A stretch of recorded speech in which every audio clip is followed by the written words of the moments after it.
వీళ్ళ కంట్రోల్లో లేదు. కాబట్టి ఈ సిచ్యుయేషన్స్ అన్నిటి మధ్యలో కమ్యూనిస్టులు కాస్త కన్స్ట్రక్టివ్ పాయింట్స్ రైట్ చేస్తారు. కరెంటుకి సంబంధించిన, లేకపోతే గనక ఇతర అప్పట్లో చెత్త పన్ను అప్పుడు కూడా గొడవైంది, యూజర్ ఛార్జీలు, టాయిలెట్లకు కూడా యూజర్ ఛార్జీలు, ఇట్లాంటివన్నీ కూడా వాటన్నిటి వాళ్ళు రైట్ చేసినప్పుడు దానికి తెలుగుదేశం ఆన్సర్ చేయడంలో తడబడేది వీళ్ళు.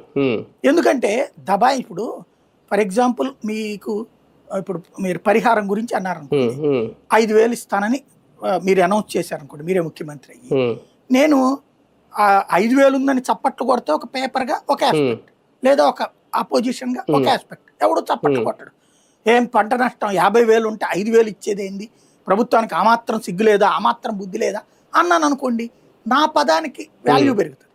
మీరు అక్కడ డిఫెన్స్లో పడతారు. మీ తప్పేం లేదు, ఒక ప్రభుత్వంగా ప్రకృతి వైపరీత్యం వల్ల నష్టం వచ్చింది, ప్రభుత్వం మొత్తాన్ని భర్తీ చేయలేదు, మినిమం కొంత ఆదుకుంటుంది అంతవరకే. కానీ ఆ కసిలో ఉన్నటువంటి వాడికి ప్లస్ తటస్థుడికి ఇది టచ్ అవుతుంది.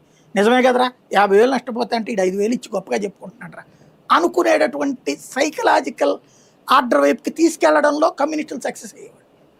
ఇలాంటి సందర్భంలో కాంగ్రెస్ పార్టీ తరఫున రాజశేఖర రెడ్డి వాళ్ళతో కలవటం, వాళ్ళని పరామర్శించడం, వాళ్ళ నిరాహార దీక్షలకి సంఘీభావం ప్రకటిస్తుంటాం, గ్రౌండ్ టేబుల్ సమావేశాలు పెట్టడం, ఇట్లా చేయడం ద్వారా ఆ కమ్యూనిస్టుల యొక్క పోరాటాన్ని క్యాచ్ చేసుకుంది కాంగ్రెస్ పార్టీ.